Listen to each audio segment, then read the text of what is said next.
Estamos aqui no nosso mais esperado hangout de segunda-feira, um hangout que promete ser épico, que temos muitos assuntos para colocar em dia. O meu muito querido Olavo de Carvalho. Meu querido Olavo, há quanto tempo, né? Desde... Bom, tudo bem aí? Tudo bem. E aí, como é que está a temperatura na Virgínia? Aqui hoje está chovendo. Agora que está terminando o verão, o tempo já está mais maneiro agora. É, né? Aqui tá meio friozinho ainda, tá gostoso. Meu querido Olavo, a gente está cheio de assunto para falar, a gente já não conversa desde março, e eu acredito que, pelo que eu tive vendo nas redes, no Twitter, no Facebook, as pessoas estão muito curiosas sobre vários assuntos que estão palpitando aqui no Brasil, né? As Sim. eleições, a queda do avião, né? A Marina, o fenômeno Marina, o tsunami Marina Silva, e agora essa saída da Veja, né, que saiu nessa semana, com aquele Paulo Roberto Costa, que é o diretor lá da Petrobras, na delação premiada, deu com a língua dos dentes e o rebu está formado aqui na República Brasileira. Olavo, eu acho que a gente pode começar eleições, né? A gente estava, bom, até o início de agosto as coisas estavam mais ou menos delineadas. A Dilma, com todas as rejeições possíveis da Copa do Mundo, etc. e tal, continuava na frente. O Aécio vinha pegando fôlego, o Eduardo Campos estacionário e os outros lá na rabeira, né? Eram os três que estavam contando. Caiu o avião e na caída do avião mudou todo o perfil das eleições aqui.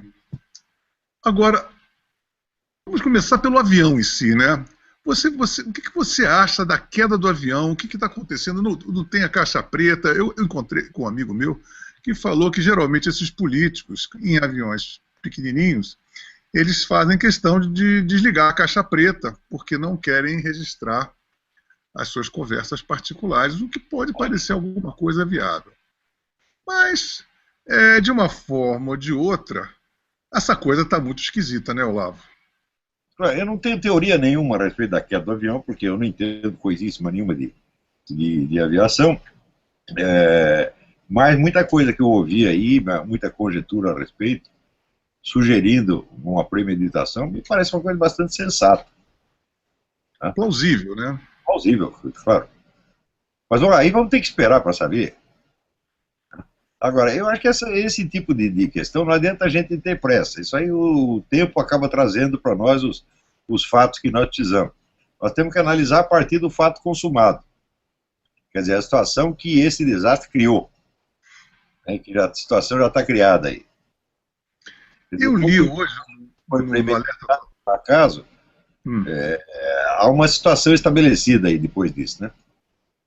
Sim, e eu li uma coisa muito interessante hoje do Alerta Total, que é uma conjectura interessante, que é o seguinte, que esse Paulo, segundo essa notícia no Alerta Total, este Paulo Roberto da Costa, o que acelerou o processo dele, segundo essa notícia, o que acelerou esse processo de delação premiada foi justamente a queda do avião do Eduardo Campos, em que ele deve ter tido algum tipo de suspeição qualquer, já devia estar sofrendo ameaças por parte das hostes envolvidas, e a partir dali é que ele resolveu contar tudo. Inclusive... O avião ia cair na cabeça dele. Não, e fora o fato de que ninguém consegue achar o dono do avião, né? O avião foi pago com caixa 2, o que seria suficiente para impugnar já a candidatura do partido, né? Seja lá quem fosse. Né? Quer dizer, isso basta, mas o problema principal é o seguinte: as duas candidatas que podem ir para o segundo turno, as duas pertencem ao Foro de São Paulo, então, independentemente de quem vença a eleição, quem ganha é o Foro de São Paulo. Eu entendo a candidatura da Marina como plano B do Foro de São Paulo, como, aliás, eu já escrevi isso há mais de 10 anos, dizendo que já estava pronto o plano B, que a hora que o PT se queimasse, como seria inevitável acontecer, já tinha toda uma rede de partidos menores prontos para ocupar o lugar dele, de modo que como naquele filme O Gato Pardo, né? Quer dizer que para ficar tudo como está, precisa mudar alguma coisa. Então, Aquela estratégia. o Foro de São Paulo já tem o controle da situação e vai continuar tendo. Segundo lugar, a Marina não poderá governar sem o apoio do PT. Então, dizer que o PT vai sair do poder, vai sair uma pinóia. Vai A sair primeira coisa que ela fazia vai dar um ministério para o PT. Claro. Então, tudo isso aí é um esquemão concebido já na esfera do Foro de São Paulo há muitos anos, de modo a criar essa situação em que todos os candidatos sejam membros do Foro. Nas eleições anteriores já era uma situação normal, porque todos os candidatos eram de esquerda. Isso já era suficiente para caracterizar a normalidade da coisa. Mas, bom, era uma normalidade, mas não uma ilegalidade. Mas agora, eu considero essa eleição totalmente legal. Nesse caso, sim. Agora, nessa semana, houve um clamor na internet bem mais barulhento do que do normal acontecer sobre o Fórum de São Paulo. Inclusive, assinei uma petição que estava correndo no Facebook aí sobre uma...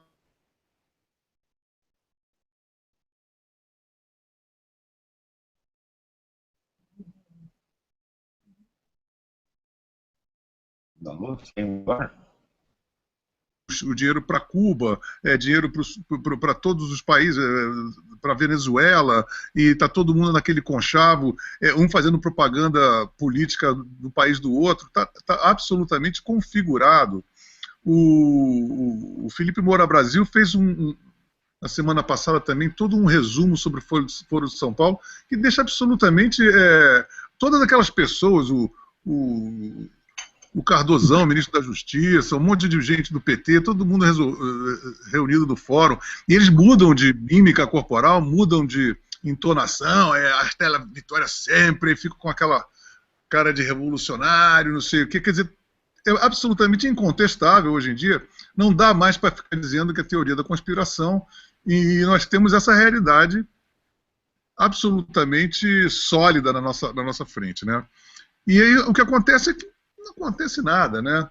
E o que é mais interessante, o que é o mais maquiavélico, que é que e eu acho que o grande eleitorado comprou, que o PT, de uma maneira bastante maquiavélica, começou a plantar a informação de que a Marina estaria à direita, seria a opção à direita do PT.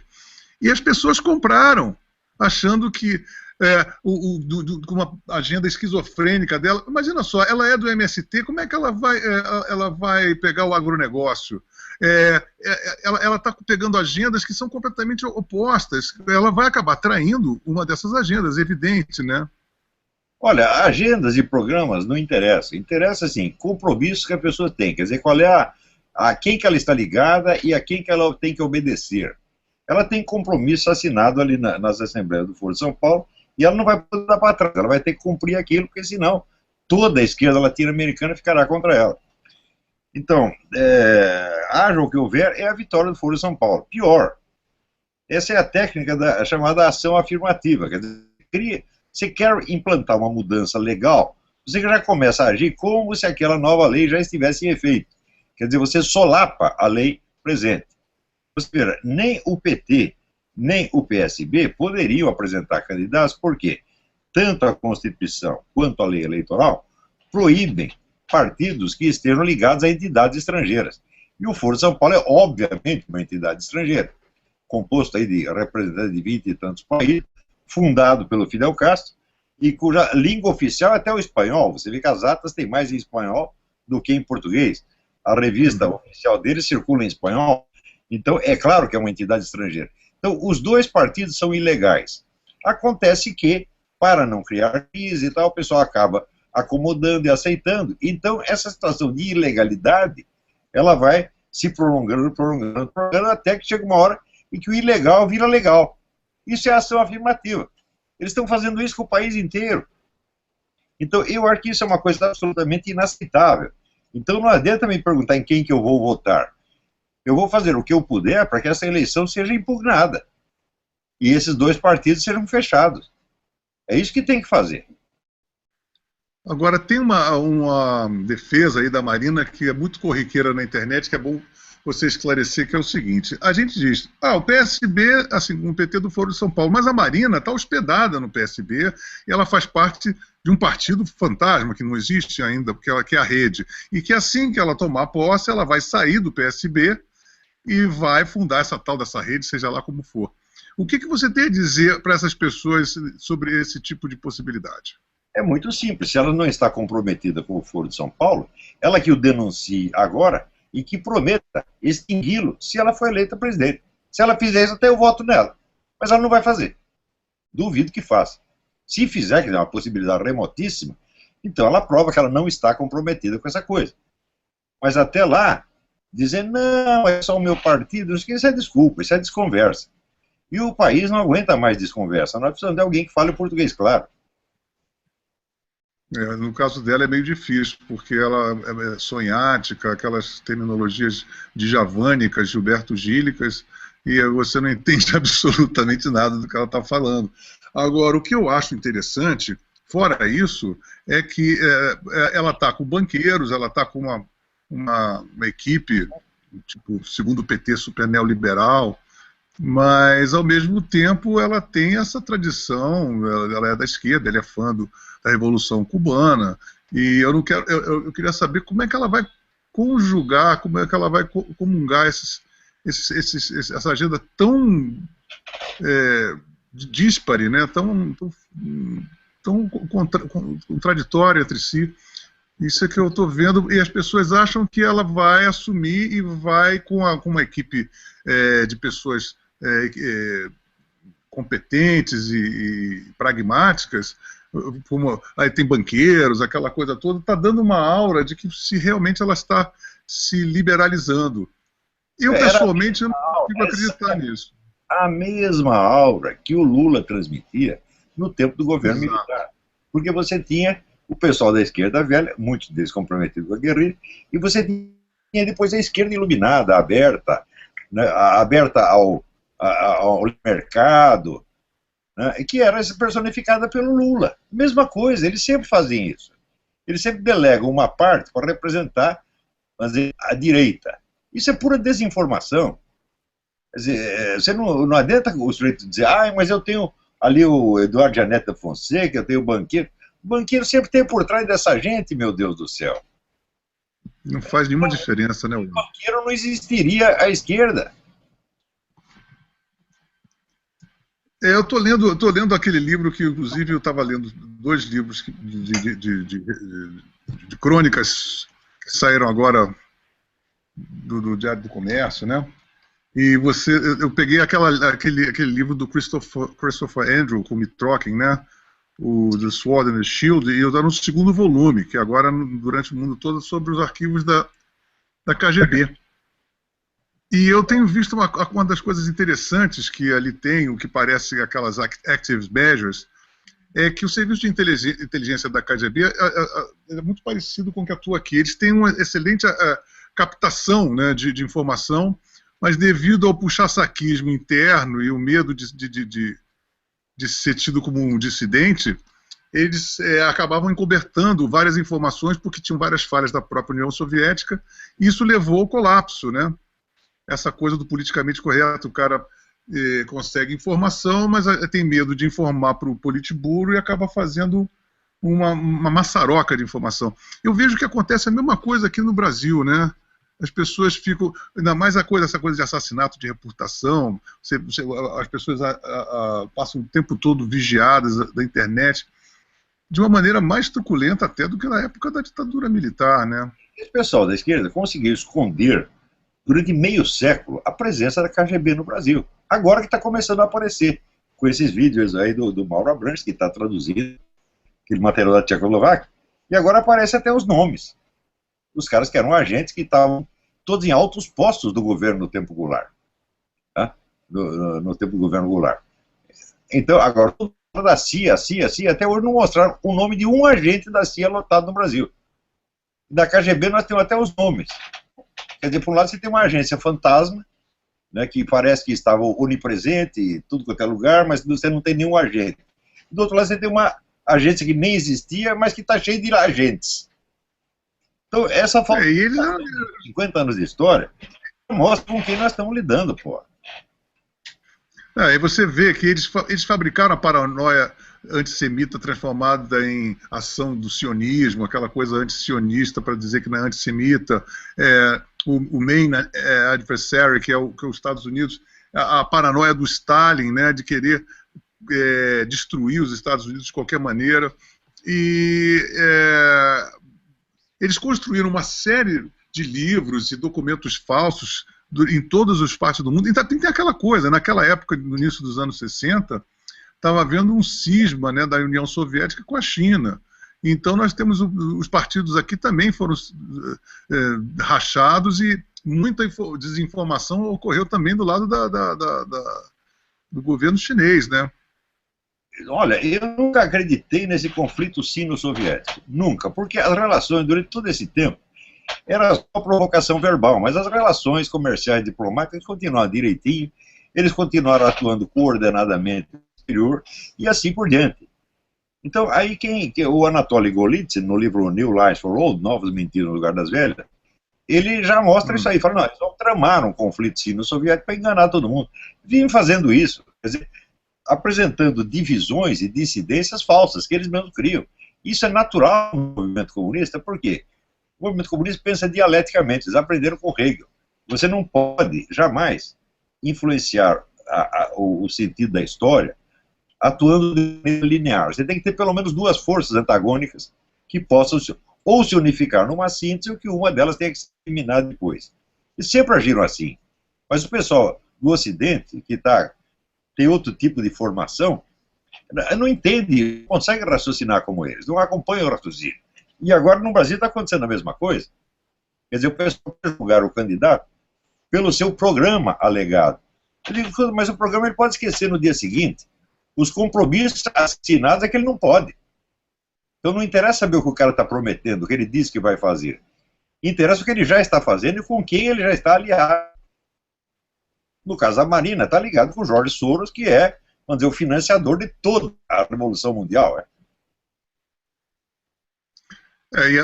O meu amigo Cláudio Tonholi, ontem falando do aniversário do filho dele, ele disse que arranjou agora uma informação interessantíssima do Chico Mendes, sendo pago pela próprios Estados Unidos, para poder evitar sair bandeira pelo Pacífico, etc. e tal, o que vai cair também sobre a Marina, que também ela está com uma série de fatores assim, muito nebulosos. No Brasil, tudo que vem dos Estados Unidos, eles pensam que é pelo interesse americano.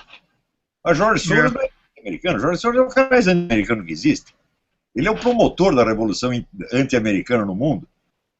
Agora, outro dia apareceu um tal de Sr. Madison, aí dizendo, não, nesse acidente aí, provavelmente foi o pessoal do Soros e da CIA que fizeram, porque a Marina vai ter uma política mais pró-americana. Quer dizer, metade da informação é plausível, e a outra metade é totalmente inventada, é desinformação mesmo. Quer dizer, aparece um sujeito que tem, vamos dizer, uma certa confiabilidade na direita, dando uma informação falsa que interessa ao outro lado. Isso a desinformação é assim. Não é qualquer um que pode fazer desinformação. Quer dizer, para ser um desinformante, você precisa ter a credibilidade perante a vítima. No caso, esse Madison tem, porque é um homem aparentemente conservador. Mas Jorge Soros fazer algo pelo interesse americano não é nunca na vida. Então eles usam vamos dizer, a própria trama da esquerda, eles usam para culpar os americanos. Como se Jorge Soros fosse americano, tá entendendo? É sempre assim. Quer dizer, não existe, eles, quando inventam uma mentira, eles já inventam um jeito de depois trabalhar a mentira contra ela mesma. Eles são mestres da mentira. Na verdade, eles só sobrevivem através da mentira, mentira e mentira, né? Claro, o tempo todo. A falsificação está na natureza mais íntima do processo revolucionário. Por que é assim? Porque o processo revolucionário vive de uma mentira essencial, que é aquela mentira de que ele representa o mundo melhor no futuro e, portanto, ele tem a autoridade do mundo melhor no presente. Ora, esse mundo melhor não pode chegar jamais, tá certo? Porque se ele chegar, ele será julgado. Então, ele vira o status quo do presente. E daí o movimento revolucionário perderá sua autoridade. Então, para se preservar, o próprio movimento revolucionário tem que adiar indefinidamente o paraíso prometido. Então, a estrutura mais íntima, mais básica do movimento revolucionário é mentira. Então, o resto é mentira também. Se você vive de uma mentira, não é de espantar que você tenha que mentir o tempo todo. E é histórico, né? Desde o início da União Soviética, depois a tomada de Cuba, todos mentiram, todos passaram a mentir, todos passaram a perna nos seus aliados de ocasião, né? E agora eu queria saber também uma outra coisa que a Marina envolvida lá na selva, etc. e tal, com o Jorge Soros.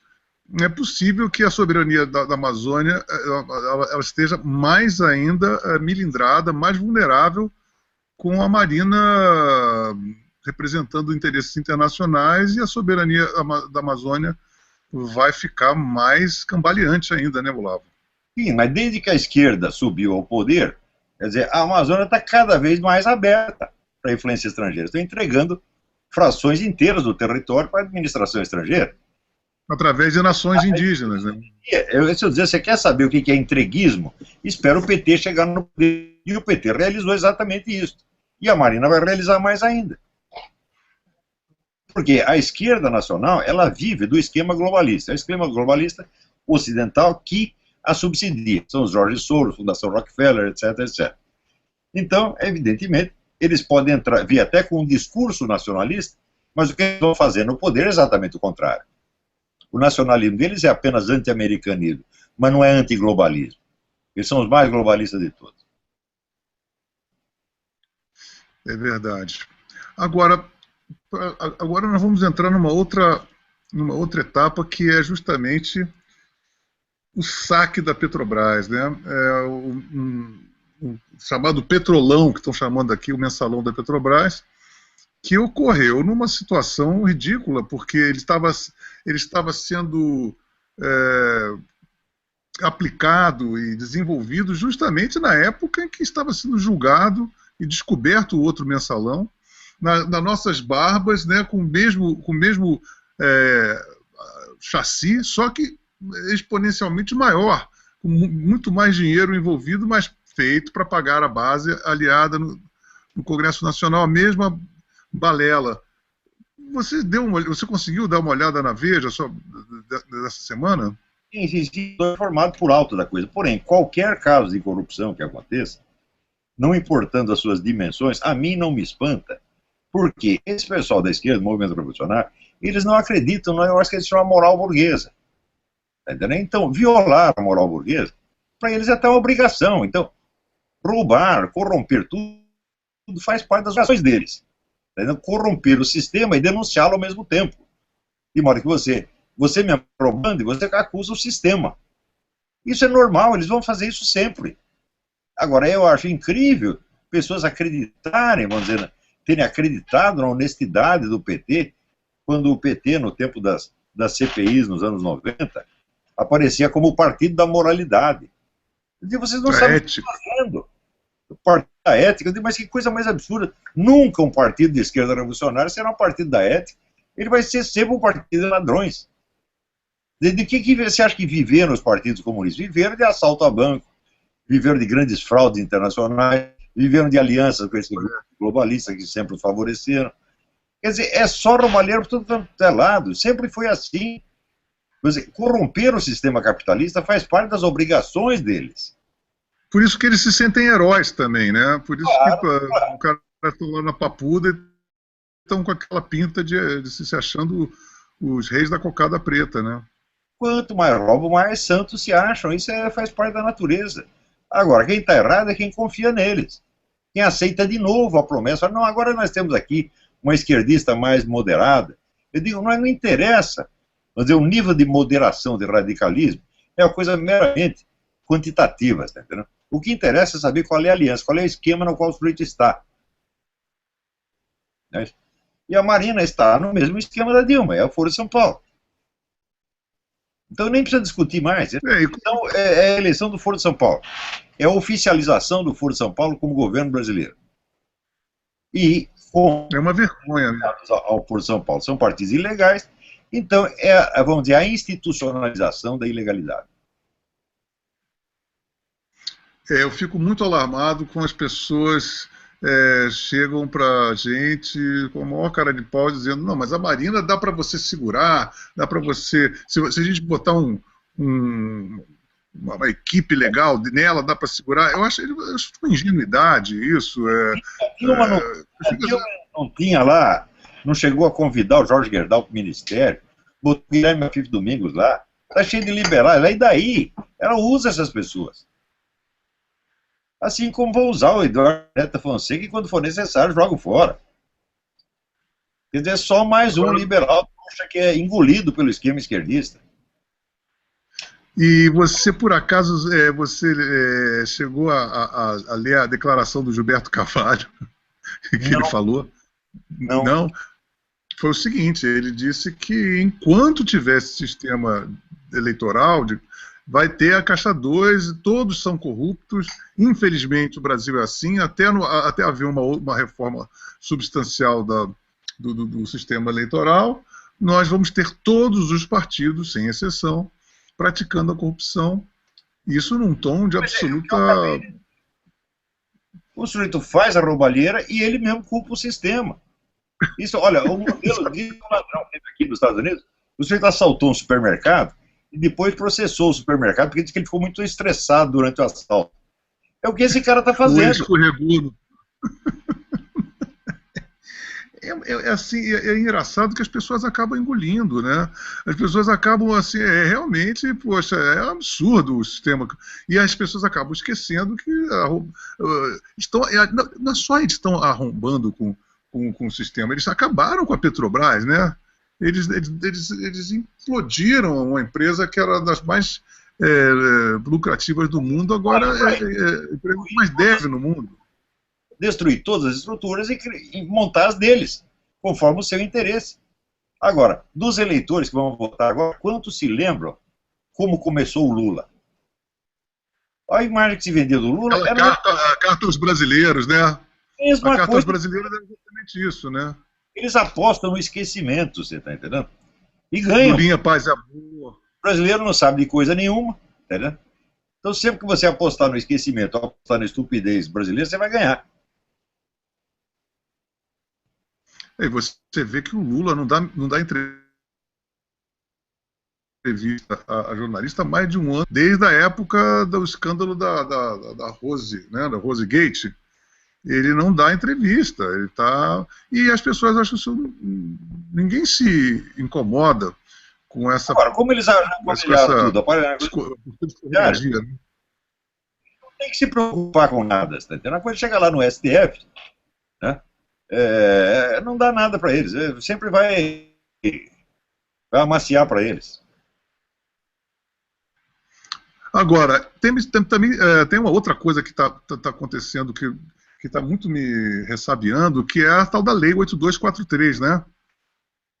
Que tudo indicava que ela ia ser vetada pelo pauta até agora, pauta para veto, né? Porque ela já está sancionada, pelo visto.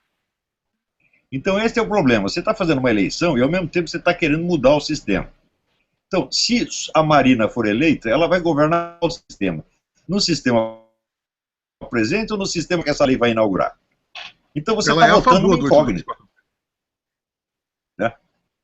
Então, o pior é que ela já declarou que é a favor dessa excepcionais para a mulher. Pois é, não, e é um golpe, né? Porque anticonstitucional você meio que bypassa o Congresso e o Judiciário, né? Tem um exemplo que eu estava falando com uma pessoa, amigo meu, que tipo assim, se você tem uma propriedade, né? Essa propriedade é invadida.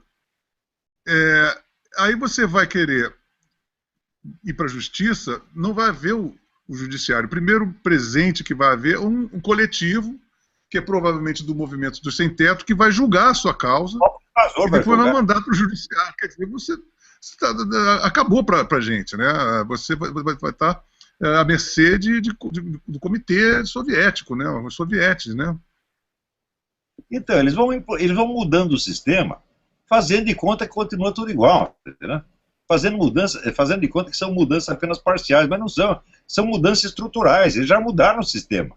O simples fato de 2 partidos ilegais concorrerem e ninguém reclamar, já mostra que a lei não vale nada. O que vale é a vontade desses partidos. Esta é a nova lei. Só existe esta lei. A vontade do Foro de São Paulo. É só isso que manda no Brasil. E fora o fato, essa coisa assim, subreptícia, que você bota uma lei aqui, aí você tem a lei do campo, que você vê que já está quase tudo dominado, as nações indígenas estão cada vez tomando pedaços absurdos do território nacional, aí você vê também a imprensa, né? Eu não vi ontem nada, que eu estava no estúdio, mas eu soube que nada foi reverberado na televisão em relação ao que saiu na Veja.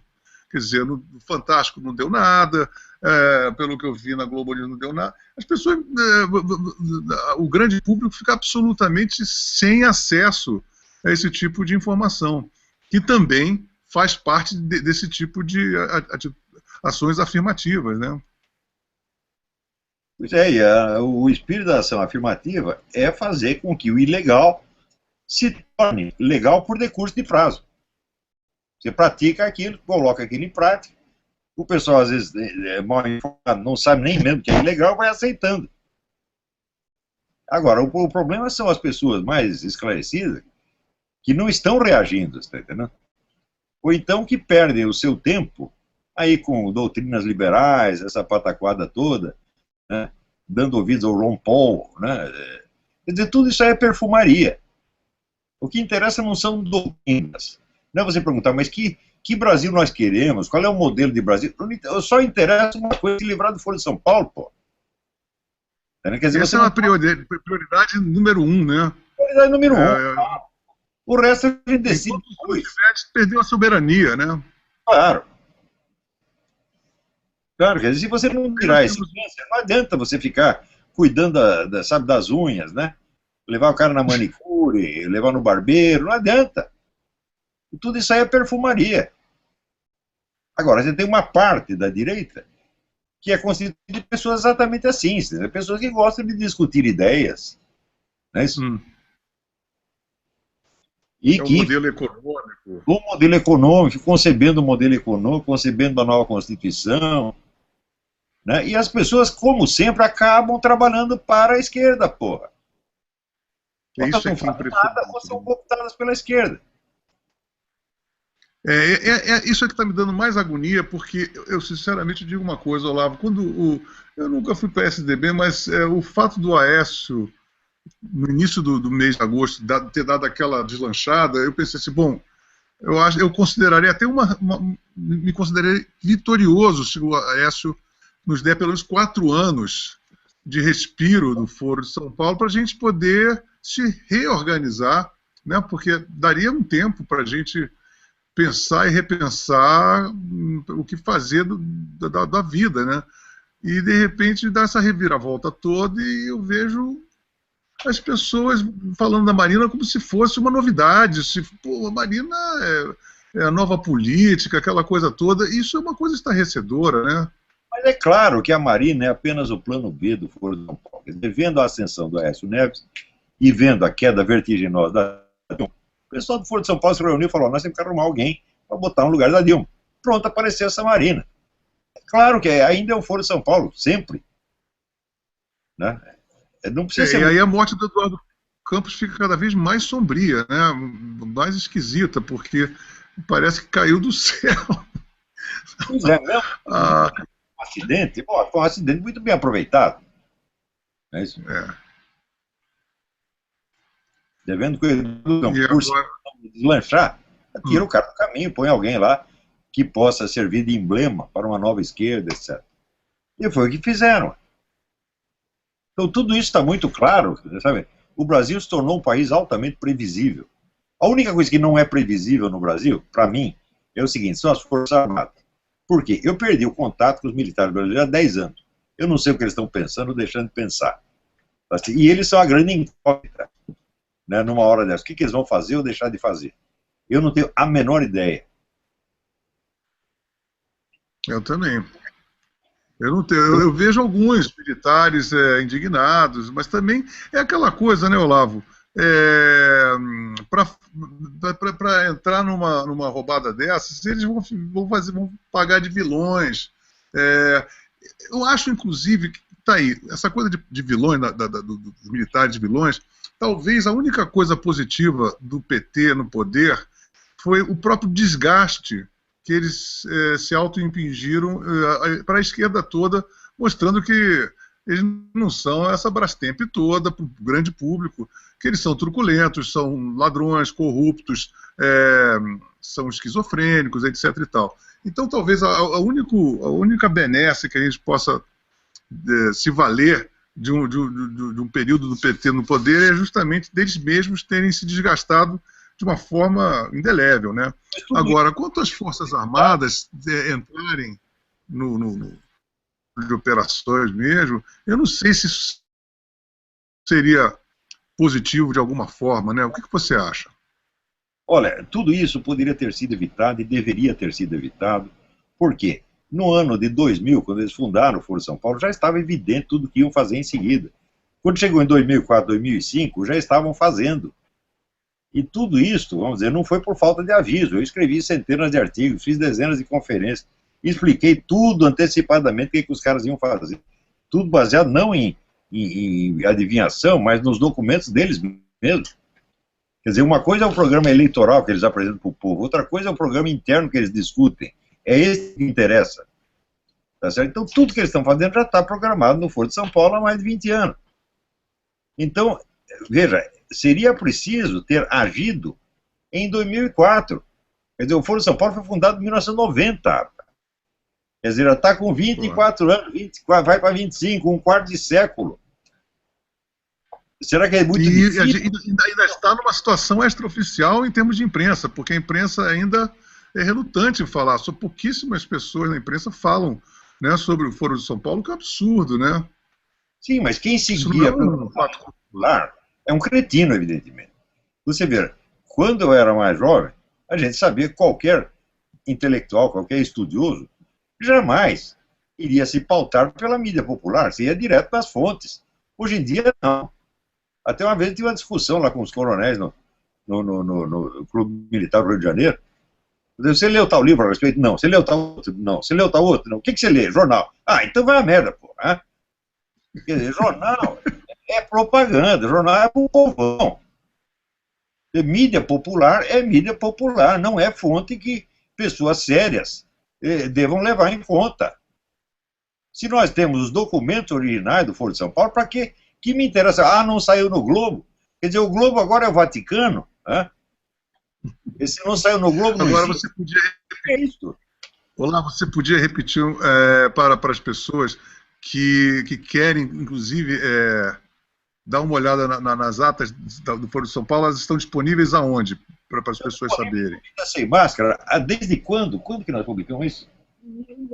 2004. Desde 2004, vai fazer 10 anos, que estão lá publicados integralmente no Mídia Sem Máscara, em espanhol. Gente, Mídia Sem Máscara, quem quiser, vai lá vasculhar as atas do Foro de São Paulo integrais, não é verdade, Olavo? Está tudo lá. Falta uma outra sessãozinha, o grosso está lá. Inclusive a lista dos... É o suficiente para impugnar. É o suficiente para fechar os dois partidos, PT e PSB, meu Deus do céu. Se alguns advogados de bem, sem querer contar com a OAB, evidentemente, mas se algum grupo de advogados levados a sério pegasse essas atas de São Paulo, já seria o suficiente para incriminar esses dois partidos, não é verdade? Mais os outros. Mas é claro que seria. É que você tem todos os elementos ali. E se você acompanhar, é só você pegar os meus artigos, todas as informações que estão lá, eu já resumi nos meus artigos. Só ir lá no meu site, oloidecarvalho.org, e botar Foro de São Paulo no aparelho de busca. Está tudo explicado. Tem não só as atas, mas os discursos que o Lula fez, quer dizer, a confissão aberta que ele fez das atividades do Foro de São Paulo. Quer dizer, é uma coisa assim que clama ao céu, você está entendendo? Evidência das evidências. Agora, por que a Globo não falou? Eu digo, mas quem é a redação da Globo, meu Deus do céu? É um bando de cretino. Como dizia Joseph Conrad, jornalismo é uma coisa escrita por imbecis para ser lido por idiota. Agora, que intelectuais estudiosos se deixem guiar pela mídia, isso é uma vergonha. Isso 30 anos atrás depunha contra o cara. Perguntar qual é a fonte onde você tirou? Ah, foi o Estadão, foi a Folha. Ninguém falava uma coisa dessa, hoje em dia todo mundo fala e acha normal. Quer dizer, você não tem mais estudiosos sérios, profissionais da coisa, você tem apenas opinadores, cuja concepção do mundo está inteiramente balizada pela Globo, até pelas novelas da Globo, meu Deus do céu. E tem uma outra coisa, Olavo, você, aqui no dia a dia no Brasil, você liga a televisão, muda de canal, e assim, vira e mexe, você tem a reafirmação de toda essa história, que é os anos de chumbo da ditadura militar, os heróis que lutaram contra a ditadura militar. Eu estava vendo no History Channel, tem um programa chamado Detetives da História, e os caras procurando os heróis que queriam implementar um regime socialista no Brasil, Partido Comunista. Eu falei assim, mas, isso a Globo News está infestada desses caras. O Mário Sérgio Conte está na Globo News, tá entendendo? Agora a Globo News você liga, você respira esse tipo de monomania, né, de uma reiteração doente. E essa histórica vem de um fato muito simples. Em 31 de março, o general Mourão Filho desceu com as tropas de Minas Gerais, não deu um só tiro, e a celista esquerdista toda fugiu, desapareceu. Foi o episódio de maior covardia da história humana, covardia coletiva. Então, por isso que agora que eles têm que bancar os heróis, você está entendendo? O próprio Genuíno, né? A história do Genuíno, da prisão do Genuíno é patética lá no Araguaia. Claro, claro. É só ler no Bacaba 1 e Bacaba 2 do José Vargas Giménez, e são coisas que as pessoas não querem vasculhar, o outro lado da história, o lado do que os militares contam e que é absolutamente apagado. As pessoas têm que ver os dois lados para saber o que aconteceu. Né? Eu não vi nenhum militar falar da KGB no Brasil. Entendeu? Quer dizer, um lado esconde e o outro não quer falar, ou não sabe. Agora, a presença da KGB no Brasil, em 1964, era maciça, em todos os altos escalões do governo. Isso tem sido escondido. E na imprensa, né? Na imprensa. Eles compraram claro. o jornal também, né? E isso, claro. A KGB entrou na Argentina, nesse livro aí tem um cara da KGB que vai para a Argentina, que ele afunda navio, não sei o quê, e esse cara depois ele vai para Costa Rica e vira, acho que primeiro-ministro da Costa Rica, depois, tipo Salvatore, é o nome do cara, Torres, e depois ele vai para a embaixada de Roma, depois ele volta para Moscou para ensinar relações internacionais. Agora, esses agentes da KGB no mundo são figuras engraçadíssimas, diga-se de passagem, né? Figuras ricas como personagem. E a gente viu que fundaram jornais na Argentina, no Chile, no Peru, no Equador, em todos os lugares da América Latina, tinha active measures acontecendo o tempo todo, no mundo todo, diga-se de passagem, né? O Ladislau Bittman, que é o espião tcheco, que era o chefe da KGB no Brasil, em 64, ele diz, naquela época nós tínhamos pelo menos 100 jornalistas na nossa folha de pagamentos. Quem são esses jornalistas? Eles estão aí até hoje, desinformando. Quer dizer, como é que você vai entender o que se passou em 64 sem levar isso aí em conta? Também outra coisa que tem que pesquisar é o seguinte, esses brasileiros que foram para Cuba durante o regime militar, muitos deles, como Zé Dirceu, entraram no serviço secreto militar cubano. O que eles fizeram lá? Eles estavam lá ajudando a prender, matar, torturar, etc, etc. E aconteceu isso muito mais em Cuba do que no Brasil. Se não for investigado isso, também não vai se entender. Né? E também dos desaparecidos, quantos desses desaparecidos estão em Cuba até hoje? Eles não querem investigar coisa nenhuma.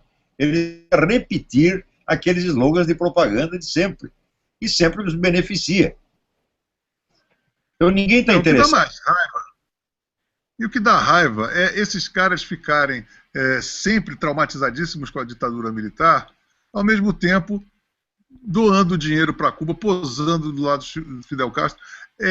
Você viu o que está acontecendo na Venezuela? A gente, através da internet, eu tenho eu sigo vários venezuelanos que eles passam vídeos feitos por iPhone, por telefone celular, coisas absurdas, assassinatos em massa, as pessoas, milícias cubanas. Então, uma guerra civil na Venezuela, uma ditadura truculenta, bandida, e as pessoas ficam ainda querendo ter nostalgia da ditadura militar, quando está na cara que o regime que eles abraçam ele é muito mais violento. Será que as pessoas não veem isso? Se você fala isso, as pessoas já vêm para cima de você achando que você é a favor da tortura. Eles é que são os torturadores, eles é que gostam de regimes homicidas, genocidas.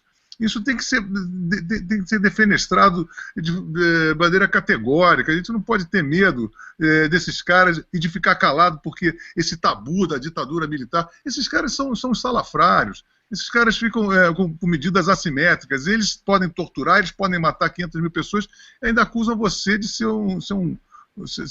a favor de tirania. Isso é o fim da picada, né? Sempre é. Agora, você vê, durante os 20 anos de ditadura militar, os militares poderiam ter ensinado isso a toda a população brasileira. Deveria ter passado diariamente documentário na TV mostrando o que é o comunismo. Não fizeram isso. Tiveram inibição de fazer. Então, deixaram a porta aberta para o retorno dessa porcariada toda. Exatamente. Aí você vê, eu vejo, por exemplo, o Allende, né? As pessoas não se lembram que o Allende botou o Chile na bancarrota. O Allende era, inclusive, agente da KGB também, né? Claro, e não pode esquecer que a Unidade Popular matou mais de 1000 pessoas. É o tal negócio. Depois mataram um pouco mais. Claro, o lado que vence é o que ganha, é o que matou mais. Sempre é assim, né? Agora, o outro lado também já estava matando, já tinha morrido mais de 1000 pessoas ali na mão da Unidade Popular. Exatamente. E o que acontece é exatamente lidar com uma facção de pessoas que pensam completamente assimetricamente, que é uma coisa muito doente, né? É uma patologia. Eles acusam você de coisas que eles praticam com muito mais intensidade, maldade Olha, discutir com ideólogos, perda de tempo. Eu hoje mesmo estava lendo no livro do Alain Besançon, As Origens Intelectuais do Leninismo, e ele diz isso claramente. Não se discute com o ideólogo. O ideólogo você pode analisar de fora, mas não debater com ele. Você está dando a ele a honra de passar por filósofo. Pois Stalin e Lenin não passaram por filósofos, meu Deus do céu. Né? Até Che Guevara, até esse palhaço, esse Noam Chomsky. Noam Chomsky fez um bom trabalho de linguística no começo, depois começou a fazer só propaganda esquerdista. A obra inteira dele não tem uma ideia teórica, nada, nenhuma elaboração teórica, coisa nenhuma, é só propaganda. E tem, assim, o grande pensador, fala como pensador, ele é pessoa jornalista. Então a gente fica a honra de tratá-los como pensadores. Bom, e nós temos um atual agora, que é uma grande sensação da esquerda, que é o Slavoj Zizek, né? Que eu tive que lê-lo para poder escrever o manifesto na Terra do Nunca. E achei ele absolutamente doente, né? Mas ele é engraçado. O charme dele é que ele é engraçado. Ele é um cara que tem um senso de humor, mas ao mesmo tempo, se você for analisar friamente o que ele fala, são verdadeiras atrocidades, né? Sim, é um cara totalmente inconexo, né? E que gosta de ser inconexo. Talvez seja a camuflagem dele, né? É só jogar areia nos olhos dos outros, ele não faz mais nada além disso. Ó, pensadores comunistas sérios, ainda tem o Antônio Negri. E é um cara que, embora seja um assassino, etc, etc, ele é um analista político muito sério. E escreveu um excelente livro sobre Descartes, aliás. Então, pô, Antônio Negri é um pensador. É o único. O resto acabou. Entendeu? Inclusive, teve uma entrevista do Antônio Negri agora no Globo News, acho que com o Mário Sérgio Conte mesmo. Mas esse Mário Sérgio Conte é capaz de ler o livro do Antônio Negri sobre Descartes? O que é isso, porra? Oh, meu Deus do céu. O Antônio Negri tem um leitor no Brasil, é este que vos fala. Né? Eu vou lhe contar, sabe, Olavo, a situação está muito esquisita. Eu acho que essa semana que está começando agora vai ser muito decisiva. Eu acredito que o que a gente está fazendo é o que nós podemos fazer, né? a gente está falando, está tentando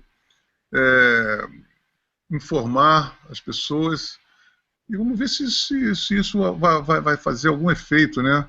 Porque eu vou te dizer, Estava circulando, né, o que eu falo para as pessoas.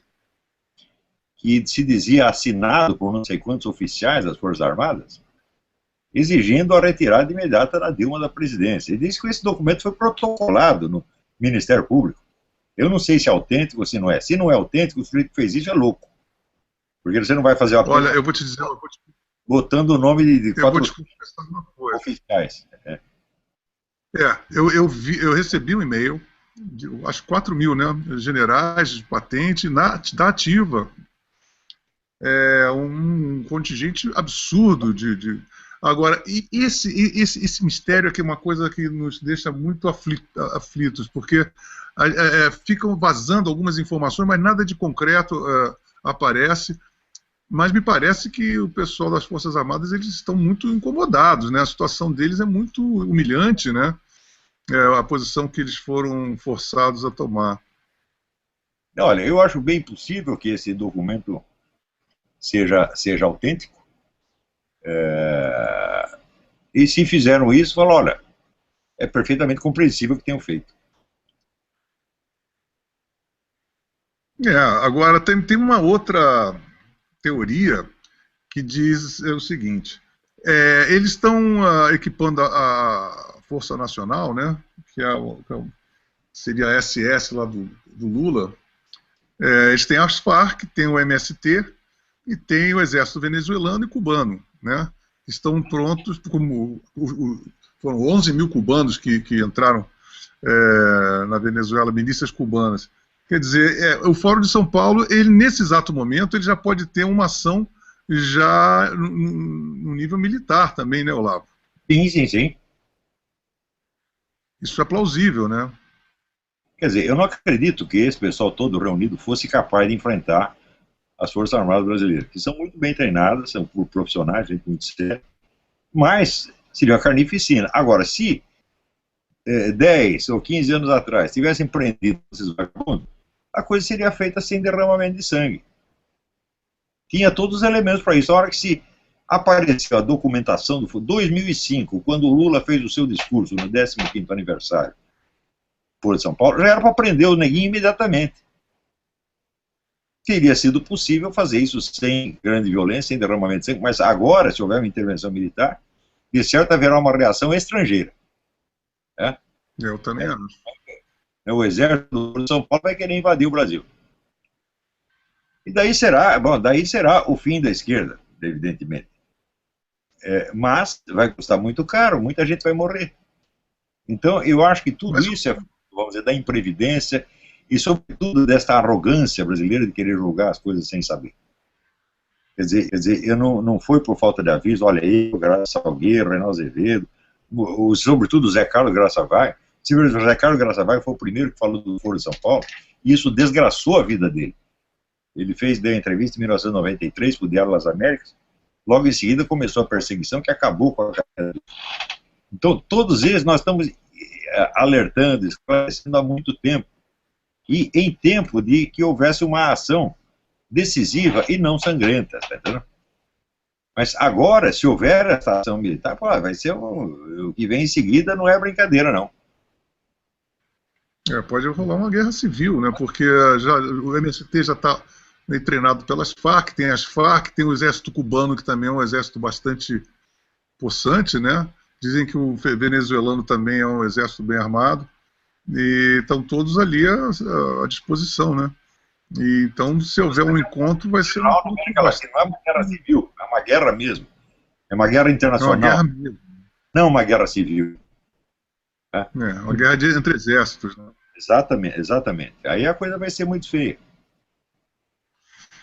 E, além disso, da população em geral, desde que eu me tenho por gente, eu nunca vivenciei um clima de tanto ódio entre as pessoas se odiando diariamente, em todos os lugares, você sente essa vibração de raiva, de ódio entre classes, de raças, E isso é uma coisa inédita. Eu acho que nesse nível nunca nós atingimos. Não, nunca vi. E para isso explorar, né? Isso nunca aconteceu antes no Brasil. Quer dizer, é uma situação de loucura generalizada mesmo, mas está tudo explicado lá no livro do Lobachevsky, né? Por neurologia. É. Quer dizer, como é que se cria esse Então, nós clima? estamos numa patocracia, né? Era a patocracia, exatamente. Na verdade, é aquela coisa, né? O chassi são histéricos reverberando os psicopatas, né? Claro, você põe aquele grupo psicopata no poder, em volta forma um círculo de histéricos, e isso acaba enlouquecendo a sociedade inteira. Quer dizer, hoje em dia o brasileiro não tem mais critério para nada. Outro dia uma amiga americana falou, os brasileiros não conhecem os 10 mandamentos. Eu, não, eles não conhecem mesmo.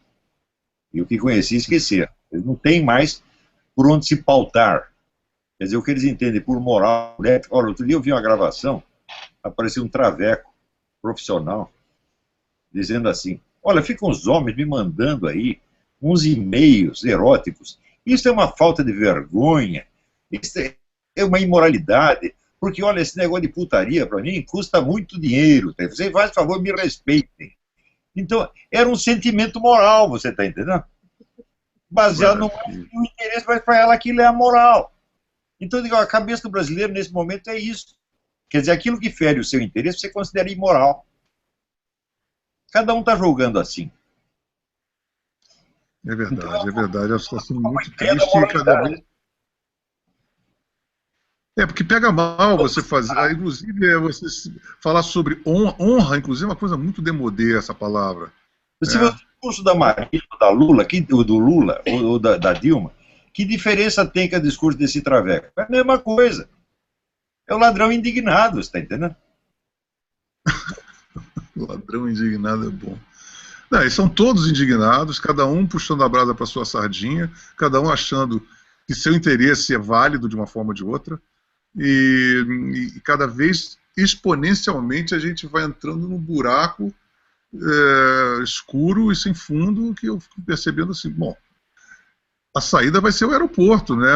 Eu penso pessoalmente, né? Porque eu estou na lista negra do PT.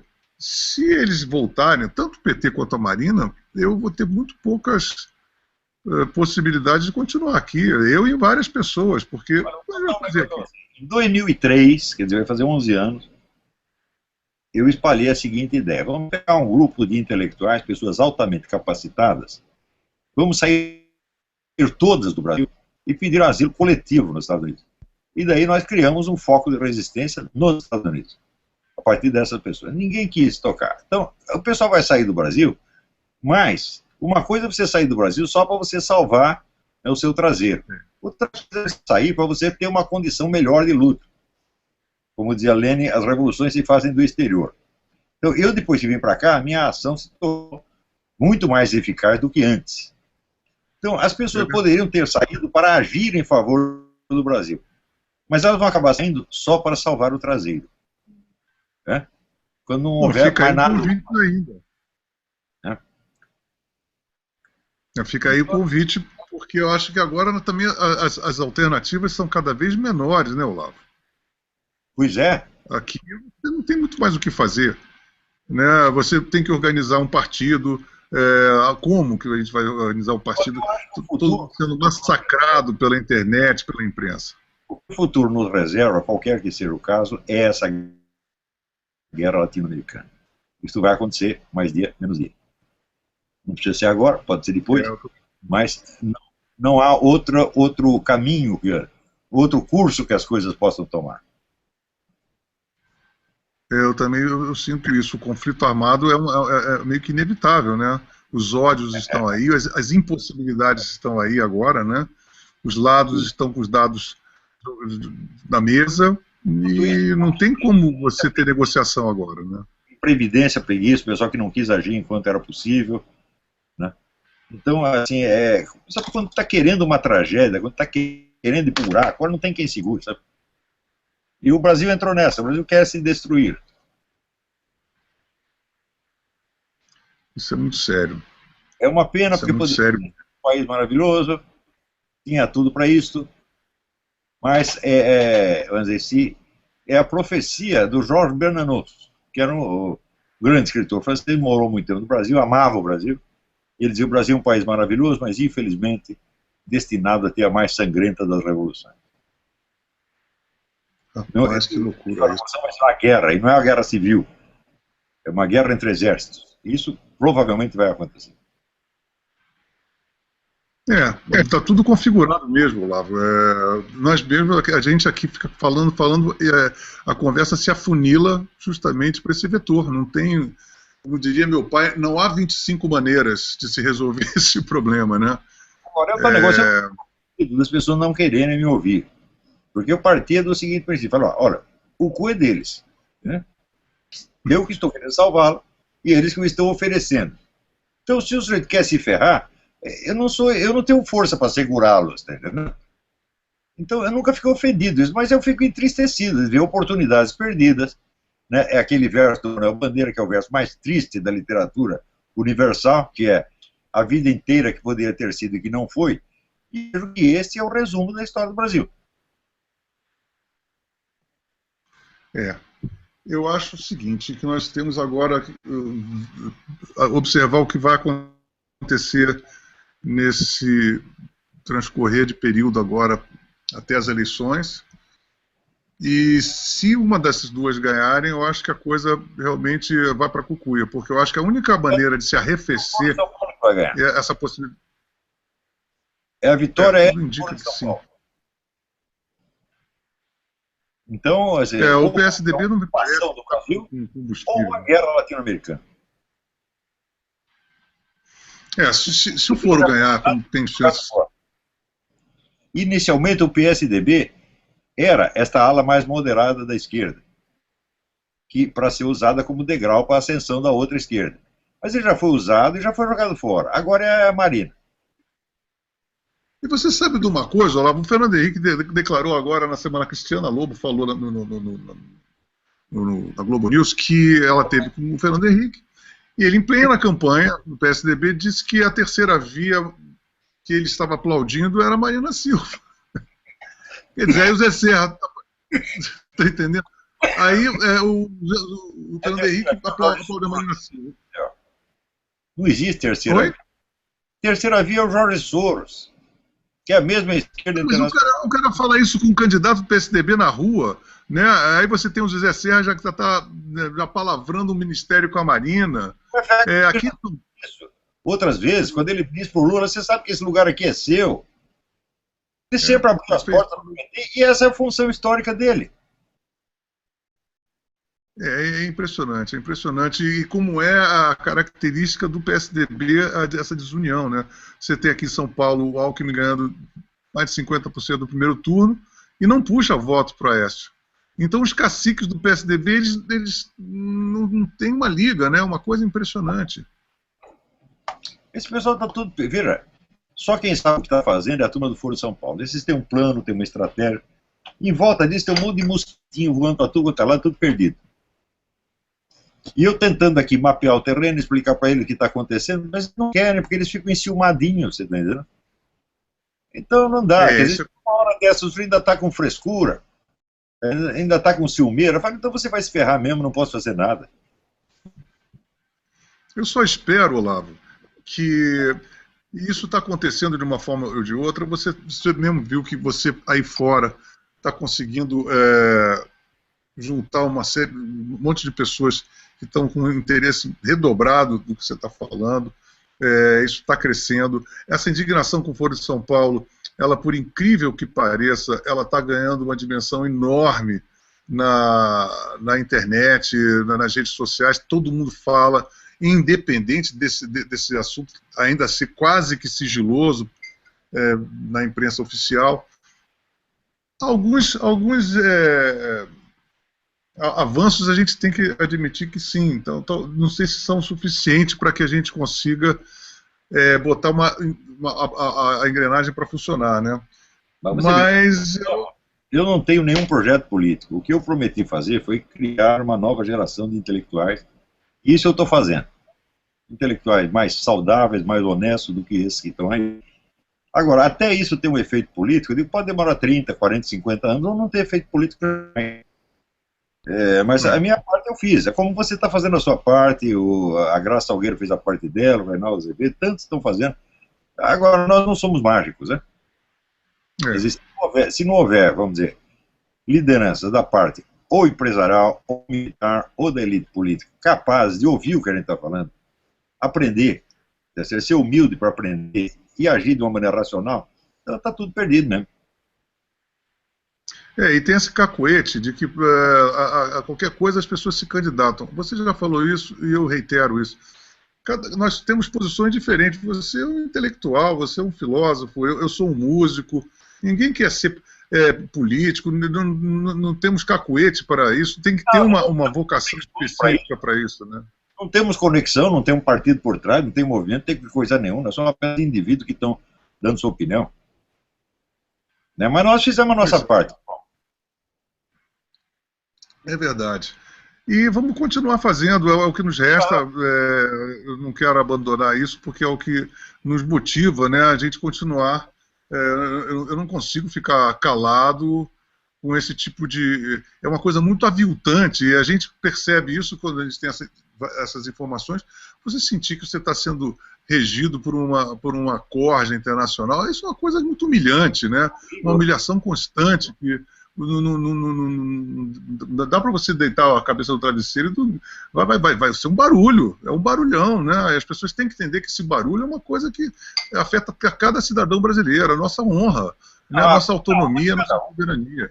Afeta, corrompe, destrói a alma de cada um. Porque a gente vê essa deterioração das relações humanas no Brasil, deterioração da alta cultura, deterioração da linguagem, deterioração de tudo. Por falar em deterioração da linguagem, você sabe que está aí está saindo uma nova reforma ortográfica? Mais uma, pois é. O SS. A reforma anterior eu já não aceitei, falando, não vou me pautar por uma ortografia baixada por um analfabeto. Vou continuar escrevendo a outra ortografia anterior. E a nova também não vou obedecer. Não, e você pensa bem, eu estava tentando pegar um livro, eu tenho umas edições do Essa de Queiroz, Machado de Assis, da época da minha mãe, 1900, não é muito antiga, 1950, 1948. Poxa, para você decifrar aquilo ali é difícil, porque é uma outra ortografia, e você, na verdade, quando... torna os clássicos mais ilegíveis e mais inacessíveis. E a finalidade é exatamente... Porque são pessoas que não querem saber e não querem que os outros saibam. Eu até já falei que a bandeira do Brasil tem que trocar a ordem. O lema, não quero saber, tenho raiva de quem sabe. Esse é o lema nacional. As línguas que são as mais tradicionais, elas não têm essa mudança. Claro, né? Você, português, francês, alemão, não tem isso, né? Não tem essa reforma, você pega... E tira toda a lógica da língua, né? Você vai tirando toda a estrutura lógica da língua para tentar facilitar, e aí você vai perdendo totalmente a estrutura lógica da formação da língua. Exatamente. Daqui a pouco a língua vira, vamos dizer, apenas uma convenção estabelecida por meia dúzia de legisladores malucos. E analfabetos. E analfabetos, exatamente. Pois é, Olavo, olha, eu vou dizer uma coisa, a gente tem que agora tentar resgatar um certo ânimo, continuar na nossa estrada aí, na nossa rota, sabendo que tem muita coisa esquisita ainda por vir, né? E sim, convocar as pessoas. Tentar continuar entendendo o que acontece e explicar na medida do possível. Exatamente. Eu espero que a gente tenha conseguido, pelo menos, mostrar, e não mostrar apenas, mas doar um tônus, interesse, para que as pessoas tomem atitudes mais proativas e mais objetivas e consigam se unir e ter uma voz realmente presente dentro da vida brasileira, porque a gente só tem um quórum que é o outro lado, né? A gente só leva a pedrada. E com essa desorganização que você tanto sublinhou durante esses anos todos, que eu acredito que tem as pessoas mais novas e estão se alinhavando, e eu só peço para que essas pessoas que estão nos vendo, para que se movimentem, tenham ideias, sejam criativas, sejam mais aglutinadoras, né? E que a gente possa construir uma história mais feliz, mais criativa, mais generosa. A prioridade um é realmente remover o Foro de São Paulo. Essa é a coisa básica. O resto é tudo perfumaria, entendeu? Essa é a prioridade zero da gente, se ver livre desse Foro de São Paulo. Espero que as pessoas entendam isso e que o buraco é esse aí. O resto é abobrinha, não é não?